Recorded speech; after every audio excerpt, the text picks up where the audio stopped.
So maraming salamat muli for the second straight day dahil nga nabitin tayo kahapon mula po sa PhilHealth. Siya po ang Senior Vice President Dr. Ish Pargas. Doc Ish, good morning Migs and Maan Makabagal po. Hello Doc. Good morning, Doc.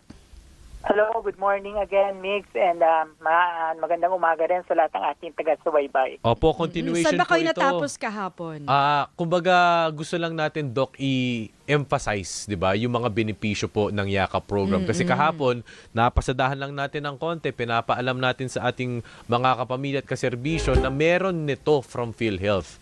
So Doc, ngayon na-mention ko kasi kahapon Doc na isa din sa mga benepisyo nito yung mga cancer screening tests. 'Di ba? Pero at the same time, yung mga laboratory and diagnostic kasi doon naman din magsisimula paano po matitake advantage ng ating mga kapamilya ito? Well, unang-una, syempre, kinakailangan na nakaregister ka doon sa iyong Yakap Clinic para ma-prescribe ka nung Yakap Clinic doctor kung kinakailangan mo or nadoon ka sa indicators nung tinatawag nating cancer katulad ng sa breast, katulad ng sa colorectal, lung cancer, and liver cancer, no? So, halimbawa, do sa breast. Kung halimbawa, ikaw ay 40 years old or halimbawa 50 years old, pwede ka nang i-order for the breast mammography or breast ultrasound. Kung ikaw naman halimbawa ay merong history ng smoking or exposure to smoking, pwede ka nang i-order for screening ng lung cancer. Ngayon, kung halimbawa, doon sa iyong colorectal cancer, meron kang positive occult blood test, pwede kang i-order na ng colonoscopy at alpha-fetoprotein. So, yung pong mga yon ay kailangan mo na nakaregister para po may order sa atin ng ating doktor at ito ay libre nating maipapagawa sa mga accredited diagnostic centers and hospitals. Oo, pero sino ang makaka-avail po nitong mga screening na ito, ma'am? Sa Yakap program, Oo, Doc. sa Yakap program. Lahat Lahat napapasok doon sa indicators. Kasi it's a screening yan So lahat yan available for all as long as makapasok ka doon sa criteria.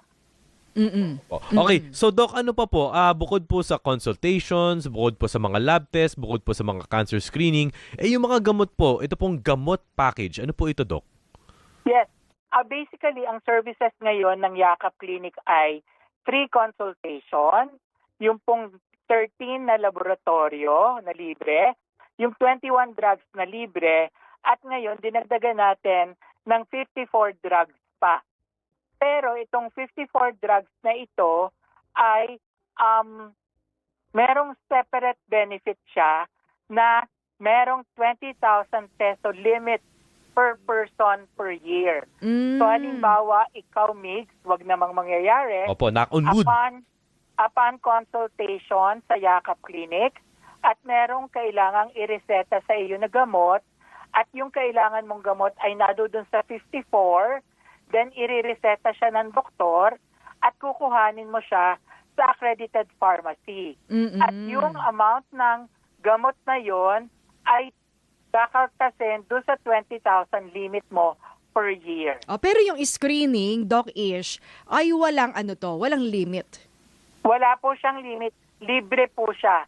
Pero, halimbawa, ikaw ay ma-ultrasound or mammogram, ang indication naman yan is yearly or every 2 years. So, yun yung susundin pa rin natin. Pero ito personal kong tanong. Kasi, kumbaga, yung PhilHealth kasi ay voluntaryong, kumbaga, magbibigay ka no? Ang tanong, magkano po ba sa kada Pilipino ang pagbibigay? Kasi nagpunta akong PhilHealth. Oo. Sabi ko, gusto ko pong contribution ko, ganyan. Ang sabi sa akin, kayo po, nasa sa inyo. Okay, tama ba yun? Tapos, nung na-hospital naman ako, ang sabi rin naman sa akin, depende kasi sa contribution pa din. Kung malaki, diba? Kung 2,000 a month, ang sabi sa akin, pwede pong 500 lang. Yung mga ganon. Depende rin kasi yan, depende rin sa maawas ng PhilHealth. Ganon po ba yun? Hindi po. Unang-una, ang minimum premium contribution po natin is 5% of your basic salary kung ikaw ay employed. Or kung ikaw ay self-employed, it's 500 pesos per month. Kung ikaw ay employed, yung 500, paghahatian nyo ng employee and employer, tiga 250 kayo. Pero Now, yes.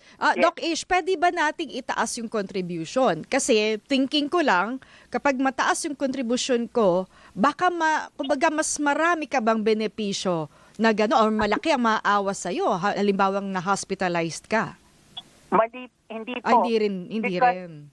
Because PhilHealth is a social insurance. Tayo po is functioning on equity. So kahit magkano, halimbawa, ang premium mo 500 or ako halimbawa nagbabayad ng 2,000, pare-pareho lang po ang ating benepisyo.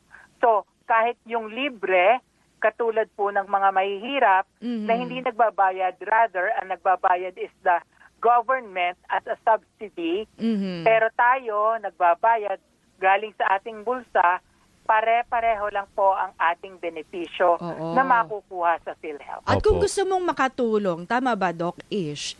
Kung gusto mong lakihan ng kontribusyon, maaari rin naman. Para makatulong ka rin sa iba, tama ba? Opo. Kung halimbawa, gusto mo na ang premium mo is more than 500, pwede rin naman po yun kung yun ang i-declare mo. Opo. Doc Ish, ito po, segue lang din po ako. Babalik po ako sa mga screening tests. Ano po yung tingin yung kumbaga significant na highlight? Kasi nag-increase po ng mga case rates, di ba po, sa mga ilang mga screening tests. Ano-ano po itong mga ito, Doc? Well, yung sa screening test natin, halimbawa sa breast cancer, we have breast ultrasound and mammography. Sa ating lung cancer, we have low-dose chest CT scan. Sa ating liver cancer, we have alpha-fetoprotein and liver ultrasound. At sa ating colorectal cancer, we have colonoscopy. At yan po ay, again, libre. Libre siya.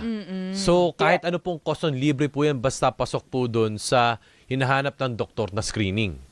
Yes po. And ipapagawa siya doon sa accredited screening diagnostics or laboratory or hospital ng PhilHealth. Opo, marami naman po, Doc Ish, para din po sa kalinawan para po sa ating audience. Government hospitals lang po ba ito? DOH accredited hospitals? O meron din po kayong mga partners ng mga private hospitals? Hindi pa po marami ito dahil kasi simula pa lang po natin. So we're starting to accredit. Actually, tayo po ay nagsisimula pa nga lang, tama po kayo, sa mga government facilities. But soon we are opening this to other private diagnostic and laboratory centers po. And we hope na sana maraming magpa-participate. So paano po ang proseso nito? Halimbawa ay sinabihan ka ng iyong doktor na, uy, magpa-screening ka nga ng sa colorectal, ganyan. So anong gagawin po? Pupunta po bang PhilHealth? Kailangan po ba ng rekomendasyon ng doktor? Unang-una po, ang kailangan pong mag-prescribe ay ang yakap doctor. So, doon po sila magpapakonsulta and kapag sila po ay na-prescribean ng doktor na for screening test, colonoscopy, then sila po ay pupunta doon sa accredited diagnostic laboratory or hospital so, para po ito ay may pagawa. Doc Issue, so kailangan mo pa rin, halimbawa ay sa doktor na accredited ng PhilHealth. Kung may pribado kang doktor, paano po yun? Punta ka na lang sa PhilHealth. Kung doktor ninyo, kailangan nyo pa rin pong pumunta sa Yakap Clinic para po yung Yakap Clinic doctor ang mag-prescribe. So lahat naman po yan. Kasi mamaya sabihin, ay wala pong available ngayon. Correct. Diba? Na doktor. That may happen. We have around 3,700 Yakap clinics nationwide with 6,000 doctors po. Accredited doctors. Alright. So, panghuling paalala na lang po, paalala po, Doc Ish, para po sa ating mga kapamilya. Well, unang-una, sana po lahat tayo ay magpa-register na sa ating yakap para po sa ating primary care services. Kasi alam mo, Mix and Maan, we're also studying now the specialist care. Because ang gusto natin, hindi lang primary care, but rather a comprehensive outpatient benefit. So, hopefully sana yung ating specialist care, may sama na rin natin.